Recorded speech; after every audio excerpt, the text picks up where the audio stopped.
Bueno, buenas tardes, muchas gracias por venir. Muchas gracias a quienes nos están viendo ahora en directo o nos van a estar viendo en el futuro. Por participar de esta conversación, que es una de las primeras actuaciones que tiene el Observatorio de Justicia Climática del Instituto de Estudios Europeos de la Universidad Autónoma de Barcelona. Y estamos junto a una invitada muy especial y un hombre de la casa, también muy especial, pero de la casa, el profesor Antonio Abad Irinet, que es catedrático acreditado, Distinguished Researcher de la UAB, es uno de los investigadores también del Instituto de Estudios Europeos. Muchas gracias, profesor Abad. Un placer. Y estamos con Gisela Torrens Monegal, que es una activista ambiental, ambientóloga y hoy en día trabajando en la Oficina de Cambio Climático de la Generalitat. Muchas gracias por acompañarnos. Bueno, lo que vamos a hacer hoy es discutir sobre dos casos que están en los tribunales internacionales que fueron resueltos durante el año 2024 y que marcan un primer ingreso de la crisis climática a esta discusión internacional sobre cómo la justicia y los tribunales se pueden hacer cargo en parte de los desafíos que la crisis climática y ecológica nos impone. Y vamos a partir con un pequeño resumen que voy a hacer de los dos casos y después vamos a hacer una conversación con nuestros invitados. Estos dos casos son, el primero, el caso de las Klimasenioringen, que seguramente lo dije mal, versus Suiza, un caso que tuvo que resolver la Corte Europea, el Tribunal Europeo de Derechos Humanos, lo resolvió en abril del 2024 y esta es una reclamación que interpusieron esta asociación de las Klimasenioringen, que son 2.000 mujeres mayores de Suiza, junto con Greenpeace, en contra de las políticas climáticas del gobierno suizo. Señalando en lo principal que estas políticas climáticas no serían lo suficientemente protectivas de los derechos fundamentales de las personas y particularmente de ellas. Y esto tiene varios componentes interesantes porque, primero que nada, el derecho a un ambiente sano no está reconocido de manera expresa en los tratados de derechos humanos europeos y entonces tiene que haber una construcción jurisprudencial de ello, construcción que ya viene hace un tiempo pero que se vuelve a reiterar. En segundo lugar, porque hay una discusión respecto de cuáles son las labores que tiene el Tribunal Europeo de Derechos Humanos frente a esta incapacidad de los estados de hacerse cargo del asunto, o por lo menos así lo planteaban esta asociación de señoras y Greenpeace. Y en tercer lugar, porque los derechos humanos que están siendo vulnerados a propósito de la crisis climática tienen variaciones según la vulnerabilidad de los distintos grupos humanos y en este caso estamos con una intersección entre un grupo de mujeres que tiene ciertas vulnerabilidades especiales y mujeres mayores además que también tienen las personas mayores otras vulnerabilidades especiales frente a la crisis climática, es parte de lo que vamos a estar conversando. Y en segundo lugar tenemos la resolución de una opinión consultiva, es la solicitud de una opinión consultiva que hizo Vanuatu y otros estados insulares del Pacífico Sur, se le hicieron a la Secretaría General de las Naciones Unidas, que luego la llevó al Tribunal Internacional del Derecho del Mar, y en mayo de este año ITLOS, el Tribunal Internacional del Derecho del Mar, resolvió esta opinión consultiva. Y es interesante porque toma un cuerpo normativo que es distinto de aquellos que normalmente se han utilizado para argumentar en favor de la protección ambiental y en favor de la protección de las personas, como es la CONVEMAR, y hace este cruce entonces entre las visiones del derecho ambiental internacional más tradicional, el derecho climático y el derecho del mar. Y en este cruce entre estos tres espacios normativos, el tribunal ve que sí existen ciertas obligaciones específicas de los estados para proteger los ecosistemas marinos y para proteger a las personas también a través de esta protección de los ecosistemas marinos. Hay ahí algunos puntos importantes respecto del derecho internacional en particular. Por ejemplo, algunas normas de derecho ambiental que hoy día el Tribunal del Derecho del Mar considera que son jus cogens o considera que son parte de la práctica fundamental del derecho internacional y que hasta antes de esta resolución no las veíamos tan claras. De esto también vamos a conversar ahora con nuestro invitado y nuestra invitada. Y lo primero que les quiero preguntar, vamos a partir con el profesor Abad, es, bueno, ¿qué impacto crees que tendrá el caso el primero, del Klimasenioringen contra Suiza, en la relación que existe entre cambio climático y derechos humanos en Europa y cómo, si es que esto se va a reflejar normativamente. ¿Vamos a tener algún cambio de directiva? ¿Vamos a tener cambios en las normas nacionales, en los tratados? ¿El Pacto Social Europeo, que es tu área de estudio, va a tomar de alguna forma esta atención? ¿Qué nos puedes decir sobre eso? Hombre, es una pregunta un poco difícil de responder. ¿De eso se trata? Y no es unas cuantas. Primero, la primera pregunta que me ha realizado es sobre el impacto que puede tener en cuanto a la conceptualización como derecho humano o derecho medio ambiente, ¿verdad? Hombre, aquí no sé si voy a responder desde una perspectiva del wishful thinking, ¿verdad? Yo quisiera creer que esta decisión va a tener efectos más allá del caso concreto. Hay diferentes opinadores como Marcelo Cohen o como Oyarzábal que sí que han expresado el carácter no revolucionario, porque revolucionario es una palabra grandilocuente, pero sí un antes y un después que puede producirse potencialmente a partir de esta decisión del Tribunal Europeo de Derechos Humanos.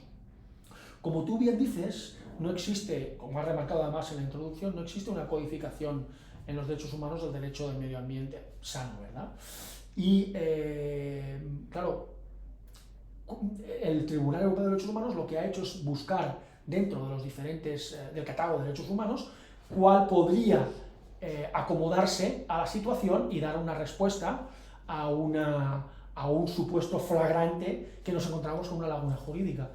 Eso es novedoso, abre algunas posibilidades y yo, pues, insisto, no sé si desde wishful thinking o desde lo que esperamos,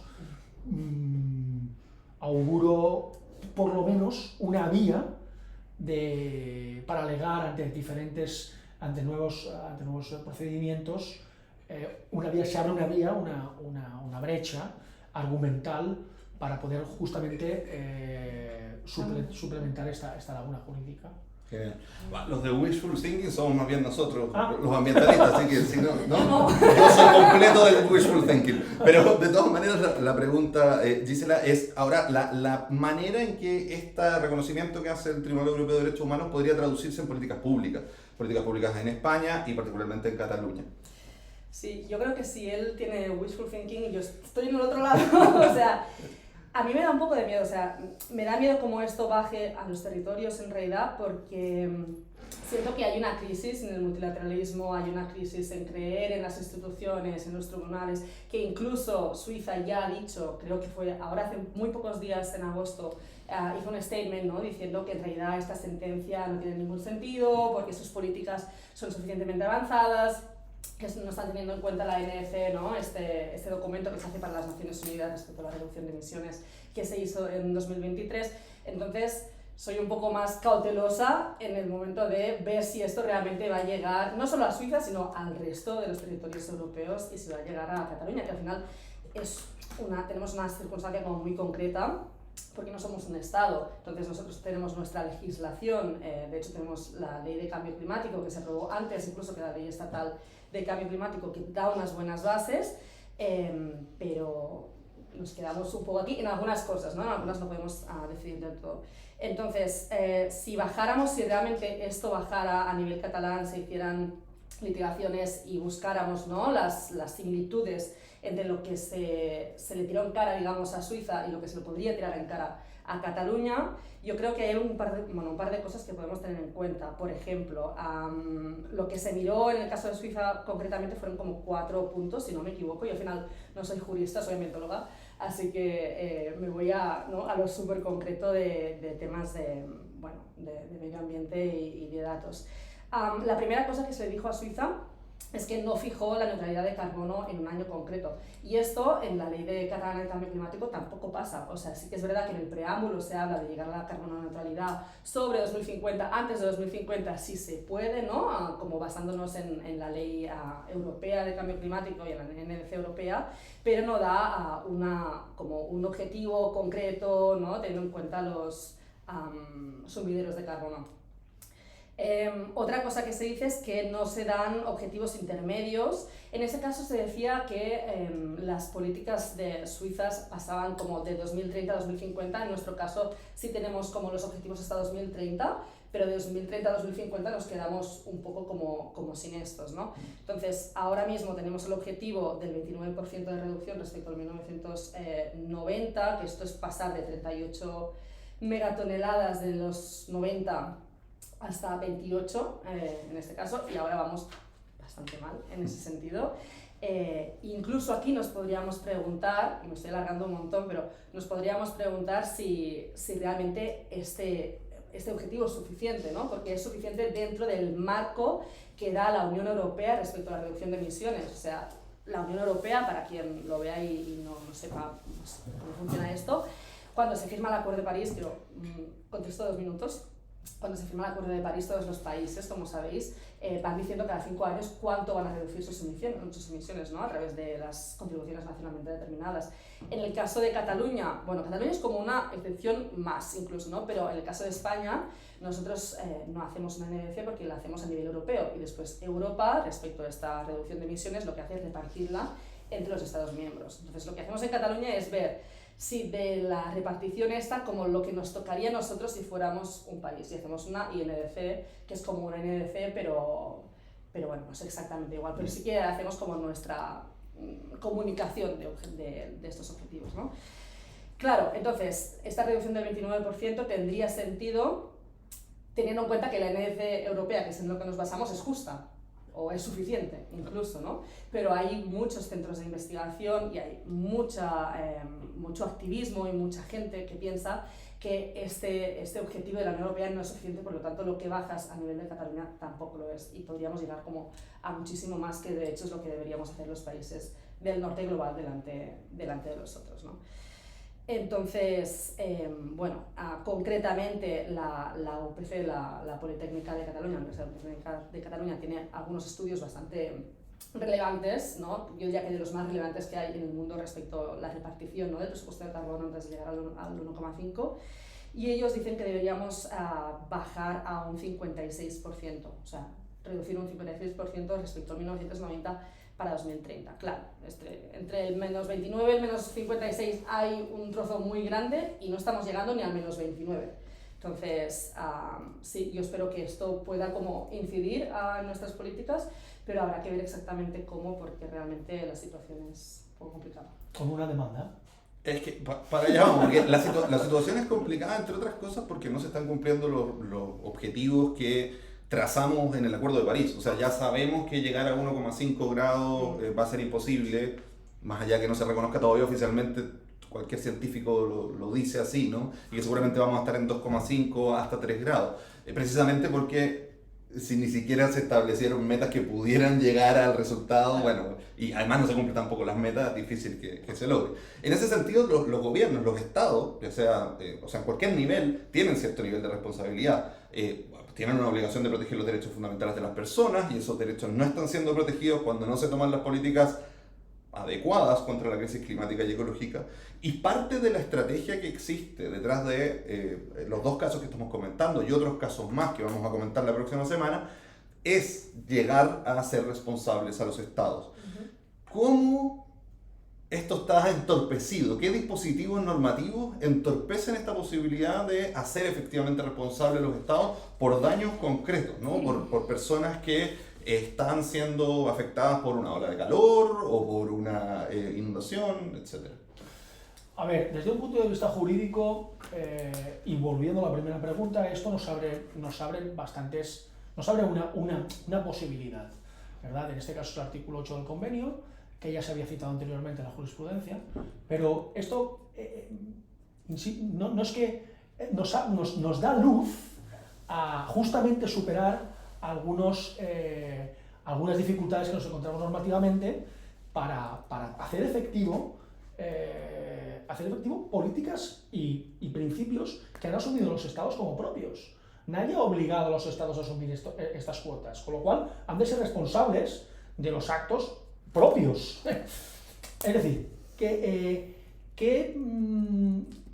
si uno lee con detenimiento la sentencia, y ahora me refiero también al comentario que ha hecho Gisela, el rol de la Asamblea Suiza ahora es ignominioso, es vergonzoso.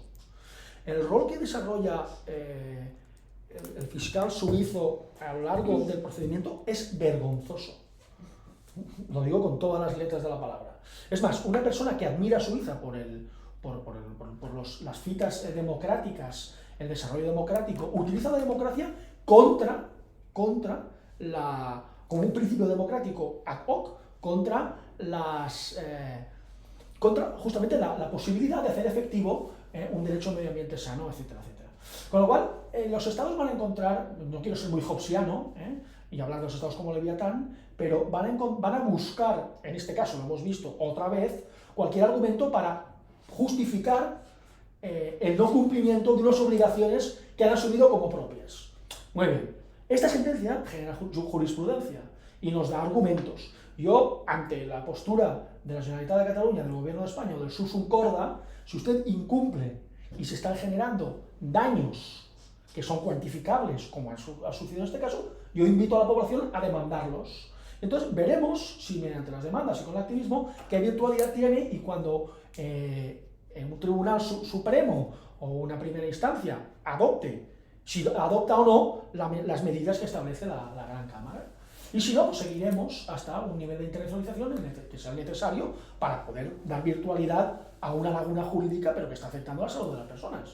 Claro que sí. Bueno, el litigio climático es una de las cosas que vamos a estar investigando en el observatorio, pero además los y las invito a ver, hay 2 bases de datos bien importantes del litigio climático, del Savin Center de Columbia University y del Grantham Center de London School of Economics, y ahí pueden encontrar un listado de todos los juicios que han existido en esta materia.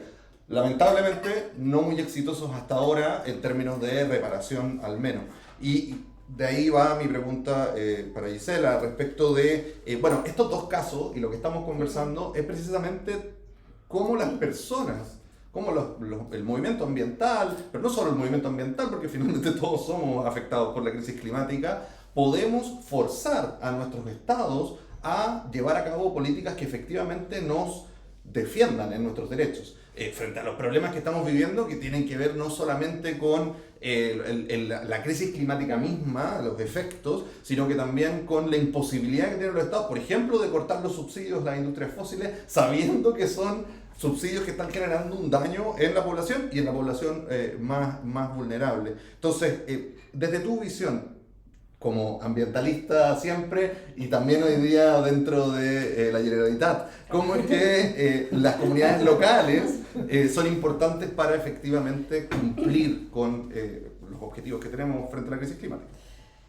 Claro, a ver, el punto aquí es que vamos cara al precipicio, pero no hemos caído aún. Bueno, han caído trozos de nosotros, hay muchas partes del planeta que están recibiendo muchísimo las consecuencias de la crisis climática, pero no lo estamos viendo suficientemente delante como para activar políticas que sean limitantes para una parte de la población o para una parte de los sectores económicos.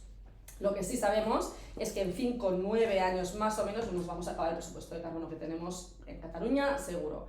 ¿Qué pasa? Que cuando nos acabamos el presupuesto de carbono no vamos a parar porque sí, vamos a seguir emitiendo y por lo tanto vamos a seguir aumentando esa temperatura, ¿no? Yo creo que aquí el papel de las personas activistas es muy importante, no solo en Cataluña, en España y a nivel internacional.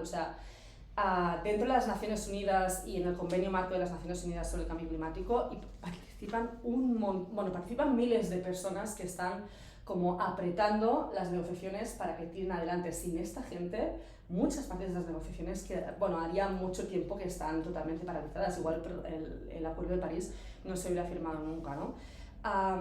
También creo que desde que hizo como el boom del activismo juvenil hace unos años con Greta Thunberg, se está hablando mucho más del tema y esto ha activado también algunas políticas a nivel internacional y a nivel local, pero eso también tiene como desequilibrios dentro del activismo, ¿no? Y hablando concretamente de Naciones Unidas, si nosotros miramos quién está acreditado en las Naciones Unidas para hacer activismo, vamos a ver que hay como un desbalance. Primero hay un desbalance respecto a las personas que son negociadoras, porque las personas negociadoras son prácticamente todos hombres, ¿no? Los que son las cabezas de los equipos de negociación de los países, prácticamente todos son hombres. Es verdad que estamos aumentando la paridad de género, estamos andando hacia la paridad de género, pero en la COP pasada, si no me equivoco, había un 39% de mujeres en las delegaciones, ¿no?, de los países, así que no hemos llegado y era como la COP donde más mujeres había. Y en cambio, cuando miras las personas observadoras internacionales, los activistas, ¿no? La gente que está en investigación, incluso en empresas, bueno, empresas menos, son casi todas mujeres. Entonces hay como este desbalance donde se ve que las mujeres siguen invisibilizadas, o sea, participan de esos espacios de cambio, pero siguen con los trabajos menos bien pagados, evidentemente, y más invisibilizados. Y aquí seguimos teniendo algunos problemas, que es que si miras exactamente qué tipo de activistas pueden entrar en las Naciones Unidas acreditados, la gran mayoría vienen de Europa, ¿no? O sea, sí hay un montón de ONGs ambientalistas y así, pero muchos vienen de Europa. Hay muy pocas comunidades indígenas, por ejemplo, o comunidades de personas que representen a payés, a gente que trabaja en el campo o así, en las Naciones Unidas. ¿Por qué? Porque son espacios donde es muy difícil entrar, es muy inaccesible y además es muy difícil de entender. Entonces, si estas personas y estos grupos en situación de vulnerabilidad no entran en las negociaciones a través de las delegaciones de negociaciones, es muy difícil también que puedan hacer como ciertos cambios.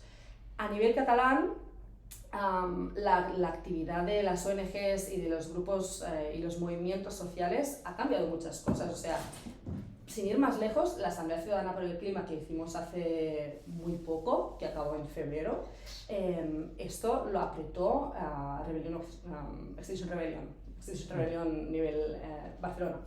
Ellos fueron los que se encadenaron, ¿no? en la Consejería de Cambio Climático del Territorio y los que pidieron a la consejera de ese momento que hiciera una asamblea, y unos años después esta asamblea se hizo.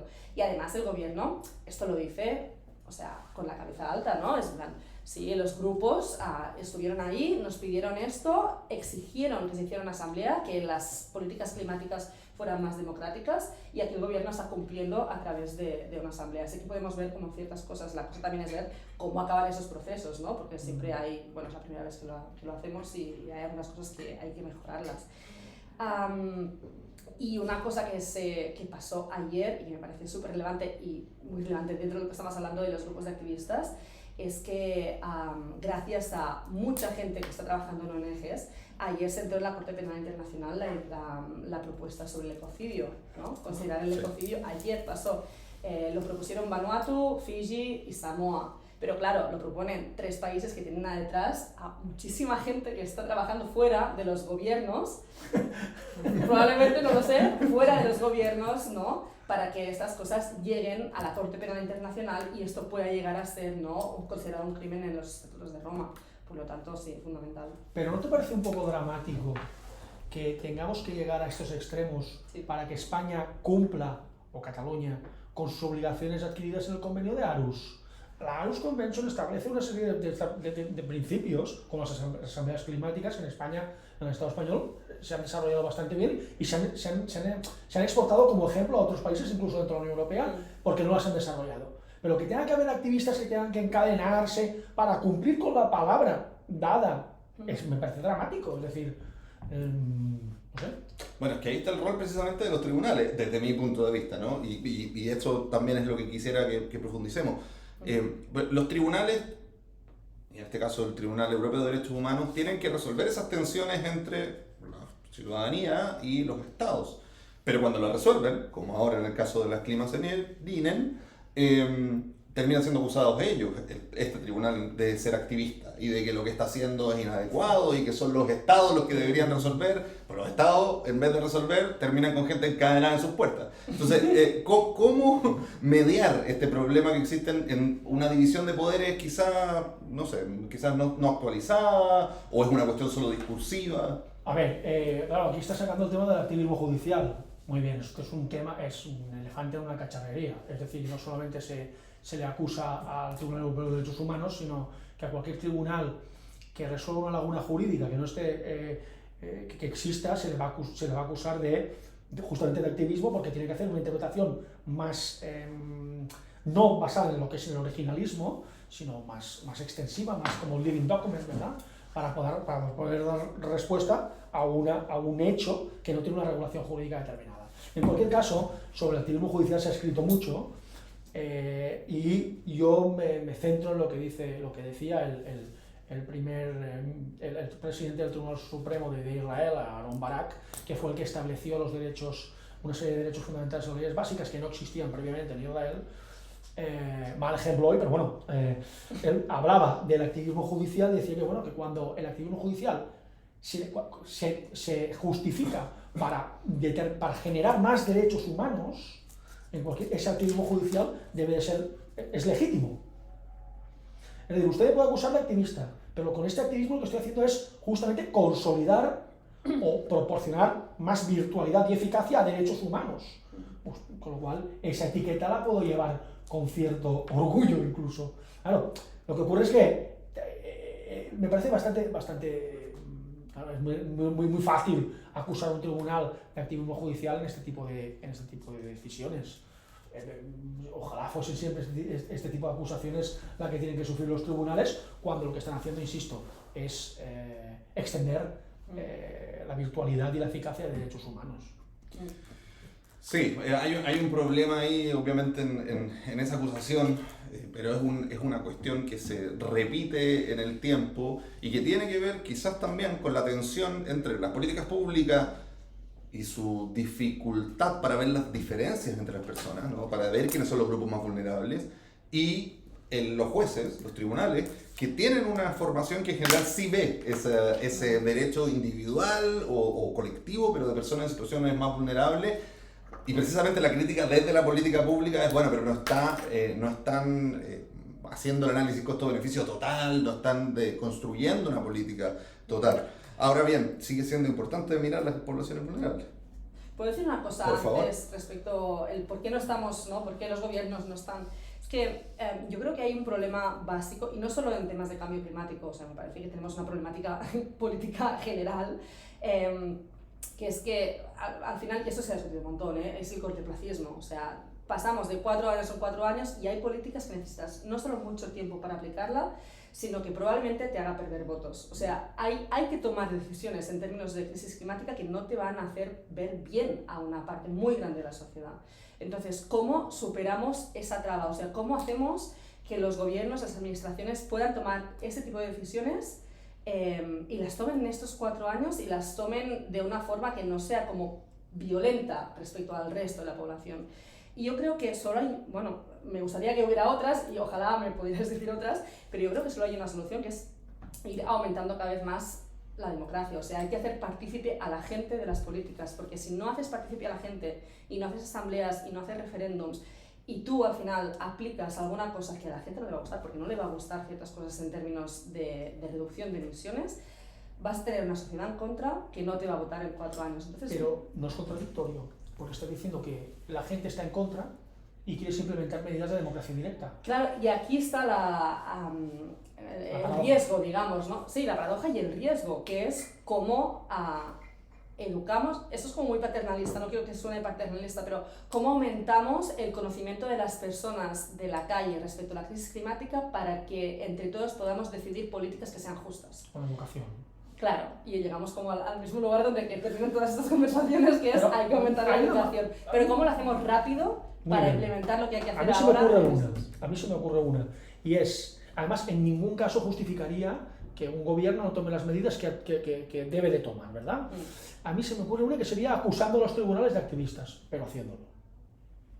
Yo ya sí estoy obligado. Es que una sentencia del Tribunal Europeo de Derechos Humanos que me obliga a tomar estas medidas. Yo ya sé que son impopulares, yo las tomo a regañadientes, pero tengo que hacerlas porque me obliga la Unión Europea, que es normalmente las de tots els cops, en catalán. Sí.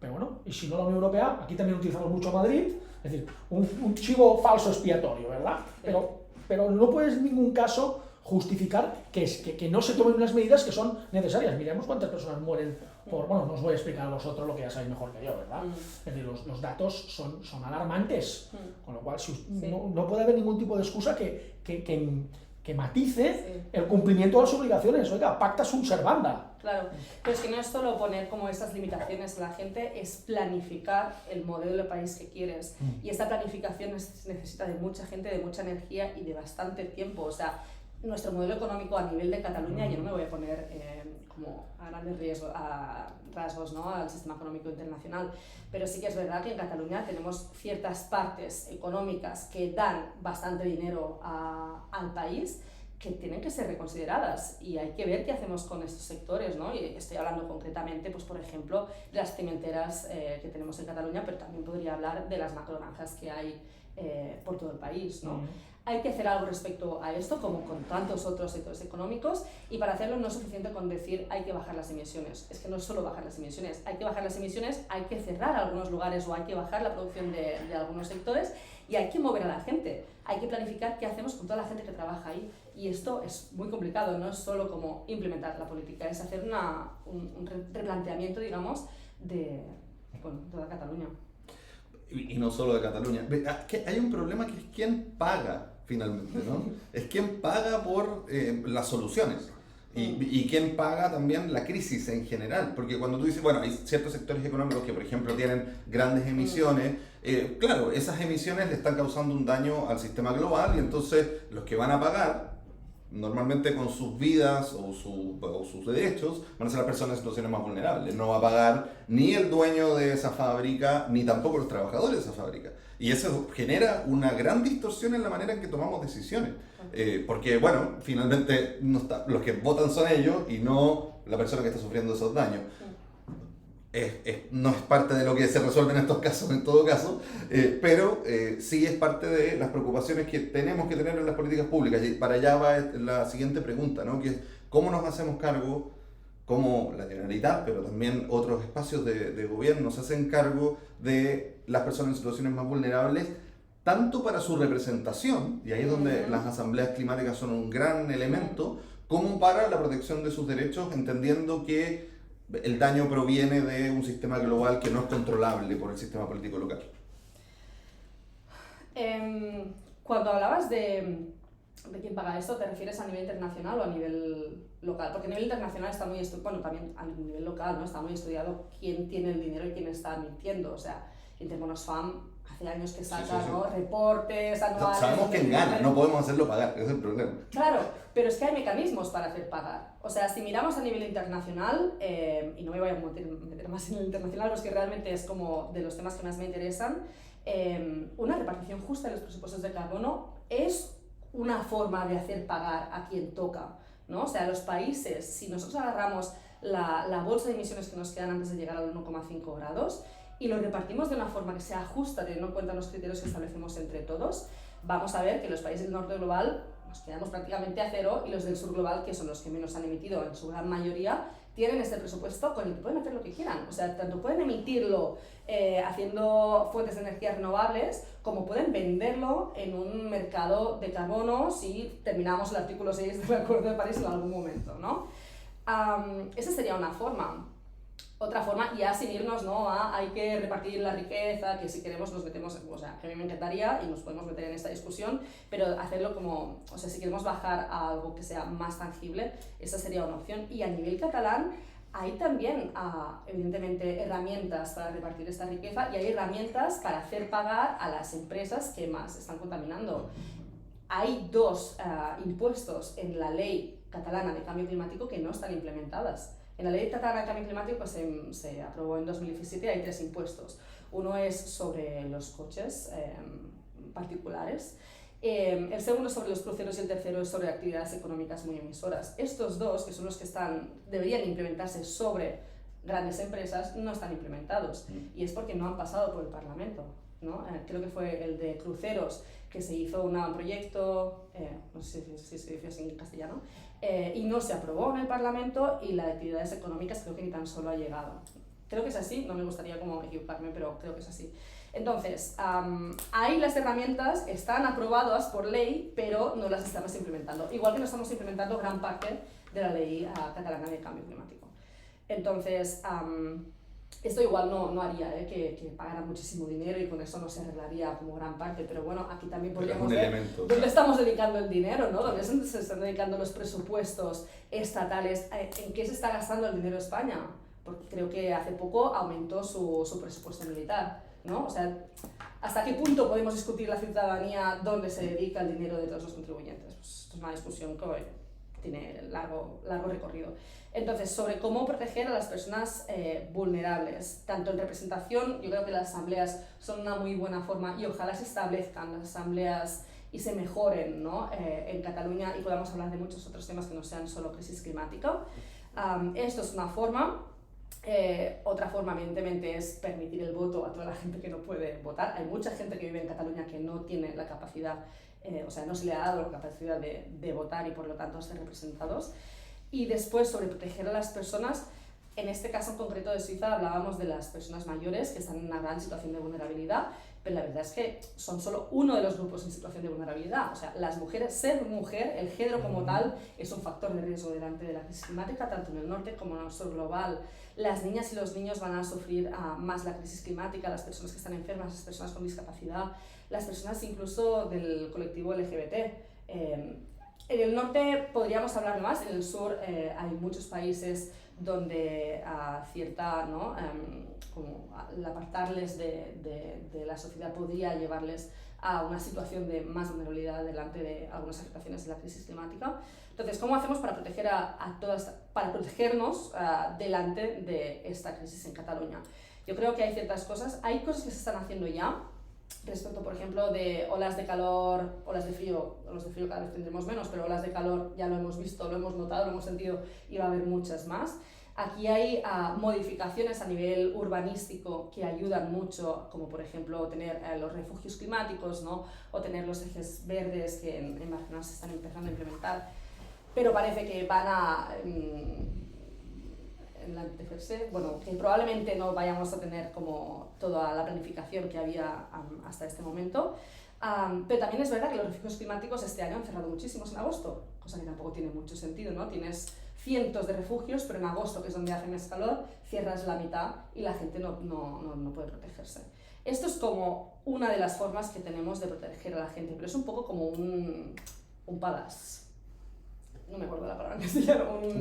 Un parche. Es un poco un parche. O sea, funciona muy bien, pero es un poco un parche. ¿Qué habría que hacer realmente para proteger a esta gente? Lo primero que hay que hacer es proteger los suministros básicos. O sea, todas las personas deberían tener derecho a la electricidad, todas las personas deberían tener derecho al agua, e incluso la ley de cambio climático habla del gas, de combustibles no carburantes. Entonces, si tenemos una parte de la ley de cambio climático que dice que todo el mundo debería tener derecho a un mínimo de agua, de gas y de electricidad, hay que implementar esto, hay que buscar la forma de hacerlo. Se ha hecho en algunos lugares de Europa a través de bonos, ¿no? Si tienes una línea contratada y eres parte de un colectivo vulnerable, lo que sea, entonces te da como un bono. Yo creo que hay que ir un poco más allá, o sea, hay que primero discutir cuál es este mínimo vital, y esto es trabajo que hay que hacer con las universidades, hay que hacerlo con la sociedad, y después hay que ver cómo protegemos a todo el mundo, no solo las personas que tienen una línea contratada de agua o de gas o de energía, hay que proteger a todo el mundo, y esto incluye a la gente que vive en la calle, incluye a la gente migrada que no tiene papeles y que no puede ser no propietaria o no puede ser usuaria de una línea porque no tiene un alquiler, por ejemplo, pagado. Entonces, aquí hay como también un montón de camino para recorrer, y el otro es evidente, hay que proteger los servicios públicos, hay que proteger la sanidad, hay que proteger la educación, hay que proteger las bibliotecas, hay que proteger todo lo que es común entre todos, porque es la única forma que tenemos de protegernos, ¿no? a las personas como más vulnerables, definitivamente. Chévere, sí, sí. Vamos a movernos un poco ahora hacia el Tribunal del Mar, primero que nada, y también si quieren hacer alguna pregunta pueden hacerlo, levanten la mano y las tomo entre medio, no hay problema. Vamos al tiro. Les quiero presentar primero el tema del Tribunal del Mar, ¿no? O sea, presentarles en el sentido de cuál es la pregunta que les quiero hacer. El Tribunal del Mar habla particularmente de medidas que tienen que ver con los ecosistemas marinos, y la pregunta que le voy a hacer después a Gisela es cuáles de esas medidas ya podríamos empezar a implementar, y la pregunta para Tony es cómo el incumplimiento de esas medidas podría llevar a responsabilidad de los estados en Europa en general, considerando esta opinión consultiva. Pero vamos a tomar la palabra para que Isabel Hola, buenas tardes o buenos días, depende de dónde estemos. Mi reflexión va a ser absolutamente jurídica, no de lo que el mundo que nos gustaría tener y de las dificultades de llegar a él, simplemente unos elementos que no han salido, que a lo mejor tenemos que reflexionar sobre ellos también. Yo sí que miro con optimismo esta sentencia del Tribunal de Justicia, del Tribunal de Derechos Humanos Europeo, porque me recuerda cuando nos mirábamos de reojo leyendo las primeras sentencias, la primera jurisprudencia, López Ostra contra el Reino de España, Moreno 94, Moreno Gómez, Hatton and Others versus UK, ¿no? De Heathrow, etcétera, etcétera. Nos parecía una locura, ¿no? Que no encajaban ni con nuestro sistema jurídico constitucional, ni con la interpretación que los temas ambientales había hecho el Tribunal Constitucional Español.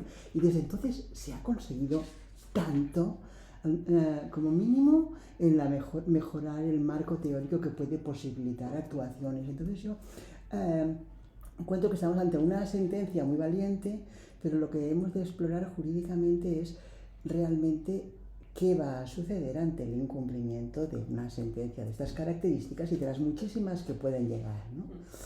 Ese es un tema a nivel jurídico a trabajar en serio, y yo creo que ahí está el quid de la cuestión. Pero aunque sea difícil conseguir cosas a corto plazo como querríamos, yo creo que como mínimo sí que va a servir para que a nivel europeo y los estados, a la hora de firmar con alegría tratados internacionales y otros instrumentos, se den como un second thought, ¿qué va a pasar aquí si yo que firmaba eso tan alegremente, pues ahora me pone en rojo en cualquier foro internacional e interno, y estoy además incrementando el activismo judicial, la creatividad que se trasladará a nuestros tribunales supremos, superiores de justicia y demás, ¿no? Pues eso, yo creo que por ahí ganamos cosas, que el camino va a ser lento, que estamos ganando cosas, y que realmente yo creo que los ciudadanos lo que queremos todos nosotros es una respuesta honesta de nuestros poderes públicos y que no nos mientan, ¿no? Que el tema no se soluciona simplemente firmando un papel, sino poniendo herramientas para que se cumplan las cosas, ¿no? Entonces, yo sí que le veo un poco de alegría a una decisión de estas características, pero también las ganas de conocer la valentía que ha tenido el tribunal, hasta dónde va a llegar, qué herramientas les damos, qué seguimiento se va a hacer. Y una cosa que habíais planteado, que yo encuentro muy interesante, porque yo vengo del derecho administrativo, ya sabéis, es todo esto cómo se traslada a la responsabilidad patrimonial que alguien de vosotros había mencionado, ¿no? La responsabilidad del legislador, aquí somos no solamente stingy Catalonians, es en general a nivel europeo, la tenemos muy limitada, ¿no? Y esa sentencia me parece maravillosa porque nos hemos empezado a atrever con la inactividad administrativa, ¿vale? A nivel interno, ¿no? Puedes ir a los tribunales ante la inactividad y de ahí puede generarse también responsabilidad, ¿no? Pero la inactividad del legislador es donde está poniendo el dedo el tribunal y esa sentencia, ¿no? La ampliamos, qué caminos le damos, qué oxígeno, ¿no? Porque está hablando de responsabilidad del legislador. Digo eso porque hace unos meses en la Comisión Jurídica Asesora de la Generalitat, que es nuestro Consejo de Estado, para que nos entendamos, ¿no? Yo fui invitada a dar una charla justamente sobre, bueno, pude escoger el tema un poco, ¿no? Y sobre ese tema, ¿no? Y intentar ver a nivel a nivel autonómico, como en las comisiones jurídicas asesoras, los mini consejos de Estado, ¿no? Si eso podría acabar generando reclamaciones de responsabilidad patrimonial que tendrían que afrontarse por inactividad de las administraciones territoriales en este caso, ¿no? Porque la Comisión Jurídica Asesora es reclamaciones de más de 50.000 euros, ¿no? Sea una entidad local o sea a la Generalitat por inactividad, ¿no? Y está un poco lejos, ¿no? Porque acordaos que para que una reclamación de estas prospere, el daño tiene que ser muy individualizado, ¿no? Y eso pasa en casi todos los países. En cuanto alguien pueda argumentar que el daño que se está sufriendo es generalizado, ¿no? Entonces eso va a tener dificultades, pero obviamente van a haber colectivos más vulnerables que esa argumentación pueden trabajarla más. Simplemente es material, food for thought, ¿eh? No os estoy preguntando más, no, sino food for thought. Una cosa además, yo coincido totalmente con, yo creo que es de formación profesional, es decir, sí. Como hemos leído tantas sentencias, sí. Y nos han dado también tantos palos, cuando vemos este tipo de sentencias las valoramos desde un contexto más amplio, ¿verdad? Y vemos la potencialidad que tienen de una manera más optimista. Nadie nos dice que mañana el Tribunal Supremo de Lituania tenga unos activistas, un juez que sea activista y que aplique esta sentencia fil per randa, de la rajatabla, perdona. Con lo cual, el mal se va propagando ya no a nivel internacional, sino también a nivel nacional, y luego además los otros tribunales supremos, los otros tribunales constitucionales pueden aplicar ya no únicamente jurisprudencia pueden aplicar jurisprudencia comparada y pueden aplicar, en cuanto a argumentario me refiero, con lo cual yo también veo aquí de manera... Potencial, que sí. Sí, yo lo veo así también. Gracias. No, por favor. Gracias. Volvamos al mar. Y cerremos con el mar, no el mal, sino el mar. Gisela, respecto de lo que estábamos hablando antes, ¿cuáles crees tú que podrían ser algunas medidas que ya podrían empezar a tomarse para proteger los ecosistemas marinos, o que ya se están tomando para proteger los ecosistemas marinos, y cómo eso impacta también en el bienestar de las personas? Claro, una cosa que hay que tener en cuenta a nivel científico ambiental es la importancia que tiene, que muchas veces no se habla, creo que ahora se está empezando a hablar más, de la importancia que tienen los océanos y los mares respecto a los sistemas climáticos. Los océanos absorben el 90% del calor sobrante, ¿no? Que es causado por este efecto invernadero y también evidentemente por la crisis climática. ¿Qué pasa? Que cuando este mar se calienta, y se calienta cada vez más porque cada vez estamos emitiendo más gases de efecto invernadero, tenemos un montón de problemas que se van desarrollando, se van desencadenando, ¿no? En los océanos. Evidentemente, una de las problemáticas es que sube el nivel del mar, esto es como lo que más, ¿no? Lo más mainstream, evidentemente. La verdad es que se ha doblado el aumento, ¿no? Ese aumento del nivel del mar se ha doblado en las últimas 3 décadas, así que es bastante preocupante. Tenemos a 280 millones de personas que están viviendo en las costas a nivel internacional, por lo tanto, este aumento del nivel del mar puede causar un montón de problemas sociales, evidentemente económicos y humanos, pero estamos hablando de migraciones, migraciones y movimientos de personas dentro de los propios países, que es algo a lo que vamos a tener que atender en las próximas décadas, seguro. O sea, habrá muchos territorios que ya no van a ser vivibles y la gente se va a tener que mudar. Y ese mudar muy probablemente va a ser traspasar fronteras, y por lo tanto el derecho internacional y la comunidad internacional deberá poner sus ojos, ¿no? en estos movimientos para proteger a la gente, evidentemente. Otra cosa que pasa y se habla mucho menos es que el océano se acidifica y pierde biodiversidad, y es que estamos hablando de que aunque llegáramos a cumplir el Acuerdo de París y llegáramos a limitar la temperatura a 1,5 grados, podríamos perder hasta un 90% de los corales, y los corales son el lugar donde viven el 25% de la biodiversidad marina. Si llegamos a 2 grados, y estamos hablando de que las previsiones según las NFS internacionales nos llevan bastante más arriba de los 2 grados, perdemos prácticamente todos los corales del mundo, ¿no? Entonces, ¿cómo hacemos para proteger a este ecosistema que es tan delicado pero tan útil, ¿no? En esta lucha climática?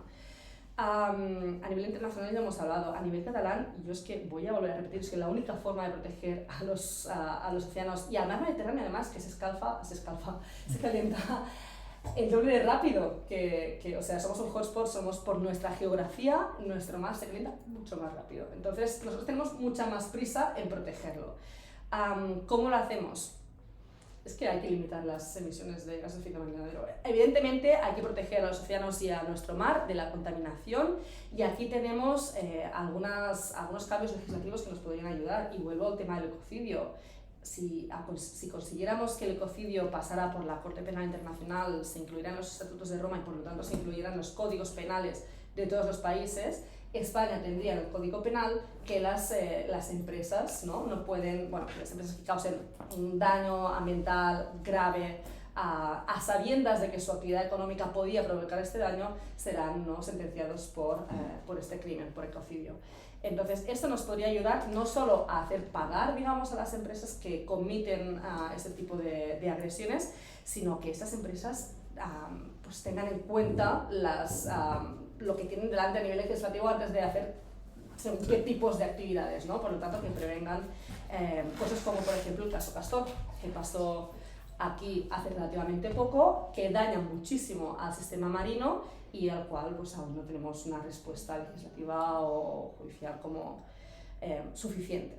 Entonces, esta es una forma, y la otra es, volvemos, hay que implementar la ley de cambio climático de verdad. Y implementar la ley de cambio climático de verdad significa aprobar los presupuestos de carbono ya, porque vamos tarde, vamos varios años tarde con esto.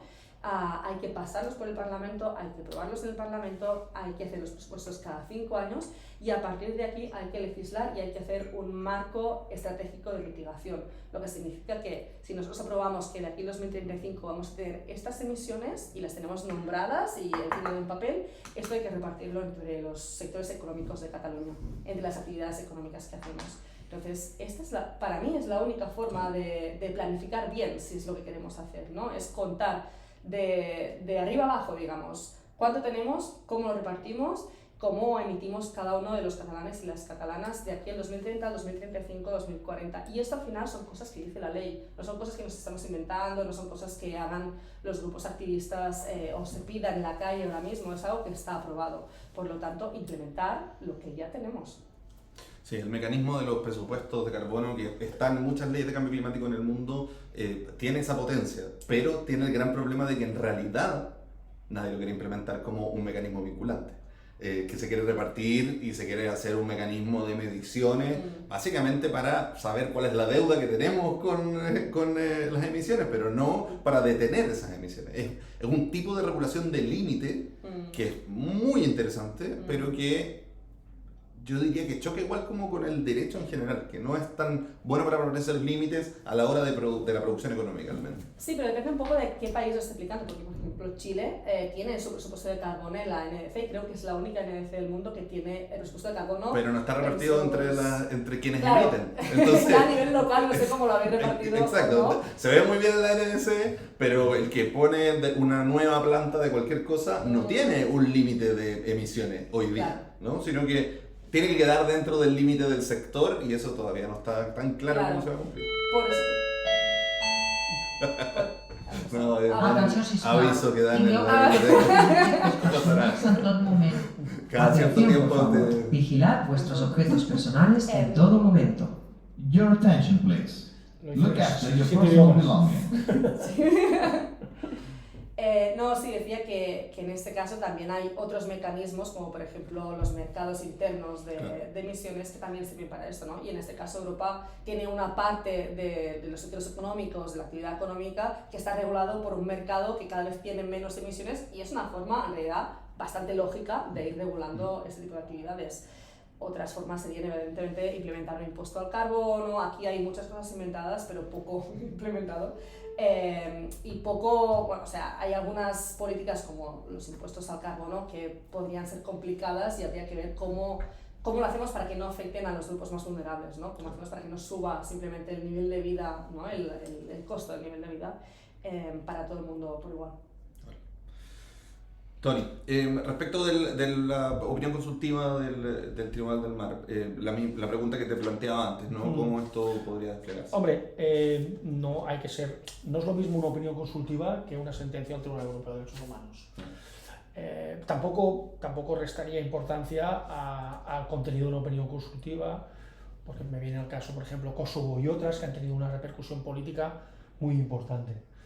Pero ciertamente no es lo mismo en cuanto a la fuerza legal que tiene la opinión que la que tiene una sentencia del Tribunal Europeo de Derechos Humanos. Y bueno, nos puede servir como un programa o bien legislativo o bien puede ser utilizado en la ratio decidendi de algunos por parte de la sentencia de algunos tribunales, pero bueno, insisto, yo también dentro de esta perspectiva más optimista, entiendo que también está proporcionando argumentos para poder desarrollarse de una manera más eficaz y de una manera más vinculante. Genial. Les voy a dar ahora, si quieren tomarse un minuto para dar algún cierre de sus intervenciones, y con eso concluiremos este evento. Partimos contigo, Gisela. Yo creo que todo lo que quería decir ya lo he dicho. Sí que es verdad que he dicho que yo no soy nada optimista. Tampoco es realmente cierto porque hay muchas cosas que se están implementando y hay mucha gente de verdad trabajando. Cuando la gente dice, no, las COP no sirven para nada, la política internacional no sirve para nada, no se está haciendo nada.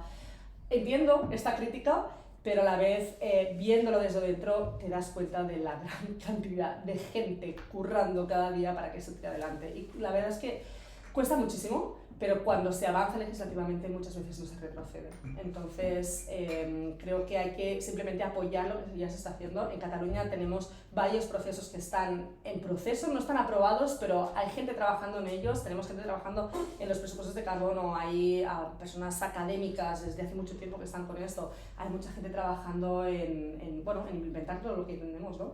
Entonces, creo que la respuesta aquí es apretar y sostener hasta que aprobemos lo que hay que aprobar. Muchas gracias. No, yo básicamente también he dicho, creo, lo que quería decir.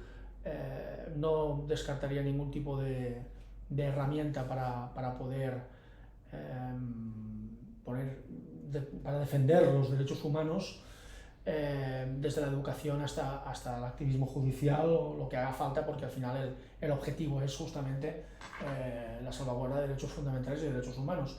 Soy optimista no únicamente porque esta sentencia y esta opinión consultiva dan visos de